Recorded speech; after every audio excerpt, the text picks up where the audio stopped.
చేస్తాము, మమ్మల్ని పట్టించుకునే వాళ్ళు లేరు, ప్రభుత్వాలు ఉద్యోగాలు ఇవ్వటం లేదు, ప్రైవేట్ పరంగా ఏ ప్రభుత్వాలు గాని ప్రోత్సాహాలు ఇవ్వటం లేదు, కార్పొరేషన్ల ద్వారా లోన్లు ఇవ్వటం లేదు, ఇలాంటి ఎన్నో సమస్యలు ఆయన ముందుకు వచ్చాయి. కాబట్టి కాంగ్రెస్ పార్టీ ప్రత్యేకంగా రూపొందించిన మేనిఫెస్టో యువకులకు న్యాయం చేసే ఈ మేనిఫెస్టో. ప్రత్యేకంగా ఆంధ్ర రాష్ట్రంలో యువకులకైతే న్యాయం జరగటం లేదు. ప్రత్యేకంగా ఆంధ్ర రాష్ట్రంలో నిరుద్యోగ సమస్య అతిపెద్ద సమస్యగా మారింది. లక్షల మంది బిడ్డలు ఈరోజు ఉద్యోగాలు లేక చిన్న చిన్న ఉద్యోగాలు 8,000 రూపాయలకు 10,000 రూపాయలకు పనిచేసుకుంటున్న పరిస్థితి ఉంది ఈరోజు. ఎందుకు అని అడుగుతున్నాం. ప్రభుత్వాలు సమాధానం చెప్పాల్సిన అవసరం లేదా అని అడుగుతున్నాం. ఈరోజు కాంగ్రెస్ పార్టీ ప్రశ్నిస్తుంది ప్రభుత్వాన్ని. మీరు 2,30,000 ఉద్యోగాలను, ప్రభుత్వ ఉద్యోగాలను భర్తీ చేస్తాము అని మాటిచ్చి మీ ఎన్నికల ప్రచారాల్లో మీరు మాటిచ్చి అధికారంలోకి వచ్చారు. 2,30,000 ఉద్యోగాలు ప్రభుత్వ శాఖల్లో ఖాళీగా ఉన్నాయి. చంద్రబాబు గారు, అప్పటి ముఖ్యమంత్రి చంద్రబాబు గారు వాటిని భర్తీ చెయ్యలేదు. ఎందుకు చెయ్యలేదు అని ప్రశ్నించారు.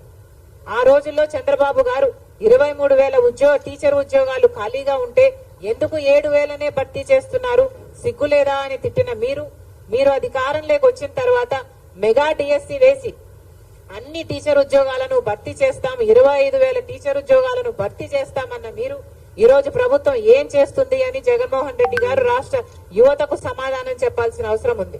2,30,000 ఉద్యోగాలు ఆ రోజు ప్రభుత్వ శాఖల్లో ఖాళీగా ఉన్నాయి అన్నారు. ఏపీపీఎస్సీ ద్వారా వాటిని అన్నింటినీ భర్తీ చేస్తాము అన్నారు. మరి ఈ రోజు ఎన్ని భర్తీ చేశారు? ఎన్ని భర్తీ చేయలేదు. కనీసం 10% కూడా భర్తీ చేయలేదు. కనీసం 2% కూడా భర్తీ చేయలేదు. మీరు మీకు కావాల్సిన వాళ్లకు, మీ కార్యకర్తలకు మీకు కావాల్సిన ఉద్యోగాలు ఇచ్చుకొని వాటిని పర్మనెంట్ చేస్తామని చెప్తున్నారు తప్పితే 2,30,000 ఉద్యోగాలు ప్రభుత్వ శాఖల్లో భర్తీ చేస్తాము, ఖాళీగా ఉన్నాయని చెప్పిన మీరు ఎందుకు చేయలేదు అని అడుగుతున్నాం.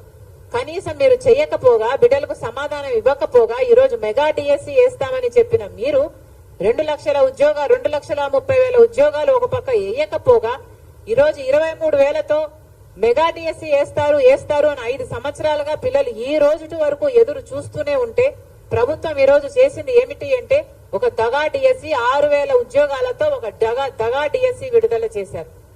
ఇది ఎక్కడి న్యాయం అని అడుగుతున్నాం. ఆ రోజు 7,000 ఉద్యోగాలు చంద్రబాబు విడుదల చేస్తే టీచర్ ఉద్యోగాలు సిగ్గులేదా అని మీరు తిట్టారు.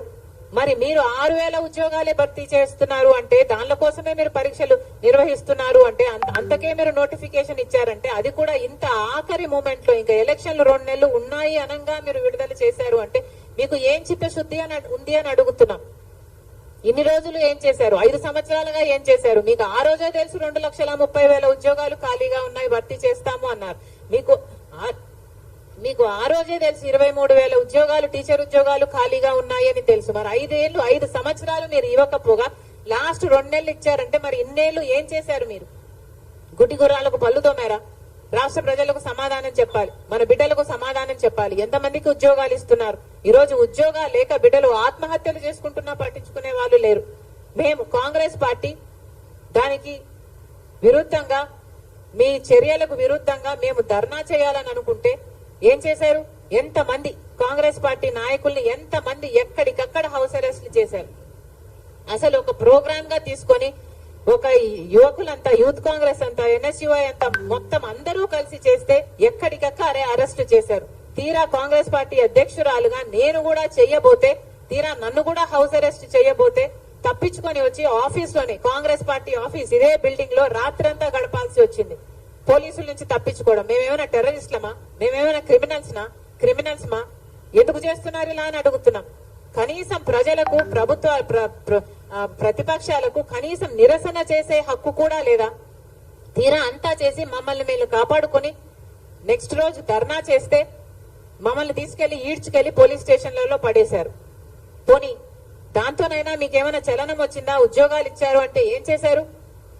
పోలీసులు వాడుకుంటున్నారు, మీ అధికార దుర్వినియోగం చేస్తున్నారు తప్పితే అసలు మీకు బీజేపీ పార్టీకి ఏమిటి తేడా అని అడుగుతున్నాం. బీజేపీ పార్టీ వాళ్ళకి ఇష్టం లేని వాళ్ళ మీద, వాళ్ళ కోపం వచ్చిన వాళ్ళ మీద ఈడీని ప్రయోగిస్తుంది, ఇన్కమ్ ట్యాక్స్ ను ప్రయోగిస్తుంది.